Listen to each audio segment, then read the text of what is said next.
ஊட்டச்சத்துக்கள் நிறைந்த பிசுபிசுப்பில்லாத Sunland refine sunflower oil. நாங்க பிரியறோம்னு ஜிவி பிரகாஷும் சைந்தவியும் இப்போ அபிஷியலா அனௌன்ஸ் பண்ணிருக்காங்க. 2 பேரும் லவ் பண்ணி கல்யாணம் பண்ணிக்கிட்டாங்க. 2013ல இவங்களுக்கு கல்யாணம் ஆச்சு. ரீசெண்டா கூட இவங்களுடைய 10th இயர் ஆனிவர்சரிக்காக சைந்தவி ஒரு பியூட்டிஃபுல்லான போஸ்டும் ஷேர் பண்ணிருந்தாங்க.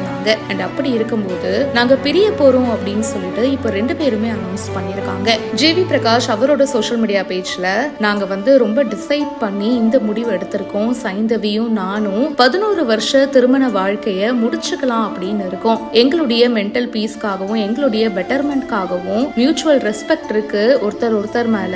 சோ அதனால இந்த முடிவை எடுத்திருக்கோம். நாங்க மீடியா கிட்டையும் ஃப்ரெண்ட்ஸ் கிட்டையும் ஃபேன்ஸ் கிட்டையும் எங்களுடைய டிசிஷனை கொஞ்சம் அண்டர்ஸ்டாண்ட் பண்ணிக்கோங்க அப்படின்னு சொல்றோம். அண்ட் அதே மாதிரி எங்களுடைய பிரைவசிய மதிங்க அப்படின்னு கேட்டுக்கிறோம். நாங்க பெரியறது எங்க 2 பேருக்குமே நல்லது அப்படின்னு நினைக்கிறோம். இந்த மாதிரி கஷ்டமான சூழல்ல உங்களுடைய சப்போர்ட்டும் அண்டர்ஸ்டாண்டிங்கும் எங்களுக்கு ரொம்பவே முக்கியம். தேங்க்யூ அப்படின்னு சொல்லிட்டு ஜிவி பிரகாஷ் ஷேர் பண்ணிருக்காரு. சைந்தவியும் இதே போஸ்ட ஷேர் பண்ணிருக்காங்க.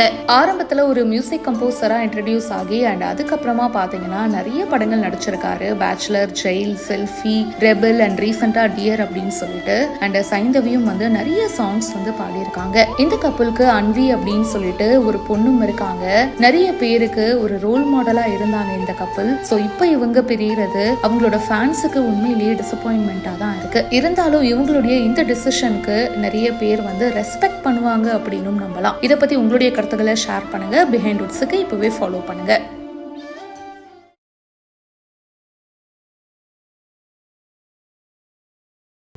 ஊட்டச்சத்துக்கள் நிறைந்த பிசுபிசுப்பில்லாத சன்லேண்ட் ரிஃபைன் சன்ஃப்ளவர் ஆயில்.